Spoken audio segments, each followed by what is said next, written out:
আজকে আমরা প্রতিবেশী রাষ্ট্র ভারত, তাদের দিকে তাকাই। 700 বছর তারা 700 বছর যে ভারত, সেই ভারতের মাটি 700 বছর পর্যন্ত মুসলিম আধিপত্য, মুসলিম সাম্রাজ্য বিস্তার হয়েছিল।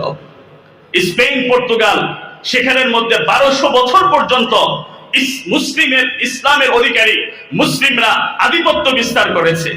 আজকে সেই স্পেন, সেই পর্তুগাল, সেই ভারত, আজকে ভারতের মাটি, যেই মাটি হিন্দুত্ব মতবাদে স্থির হয়ে আছে, স্পেন, পর্তুগাল, সেই মাটি যেটা নাকি মুসলিমদের হুঙ্কারে, মুসলিমদের দাপটে গোটা দুনিয়া থরথর করে কাঁপত, যেই ভারতের মাটি মুসলিমদের দাপটে, মুসলিমদের হুঙ্কারে গোটা দুনিয়া থরথর করে কাঁপত।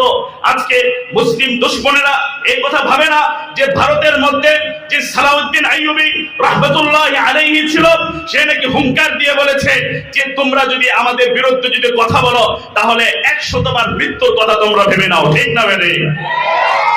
দুনিয়ার মানুষ আজকে সেই সালাউদ্দিন আইয়ুবীর দাপট নাই, আজকে মোহাম্মদ ঘুরির সেই দাপট নাই, আজকে হযরত খালিদ ইবনে ওয়ালিদ রাদিয়াল্লাহু তাআলা আনহু সেই দাপট নাই, ইসলামের সেই শক্তি নাই।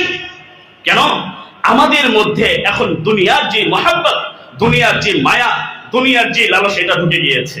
কারণ সাহাবীওয়ালা শক্তি যদি থাকতো, সাহাবীওয়ালা যদি কুওয়াত থাকতো, তাহলে আজকে আমাদের উপর কথা বলার তারা সাহস পেত না। ঠিক না? খালিদ ইবনে ওয়ালিদ রাদিয়াল্লাহু তাআলা আনহু কলবের মধ্যে শক্তি রেখেছে রাশিয়ার অ্যাটম বোমার নাকি আল্লাহ তাআলার শক্তি? কথা বলেন, কার শক্তি? আল্লাহর শক্তি। মৃত্যু এটা হতেই পারে,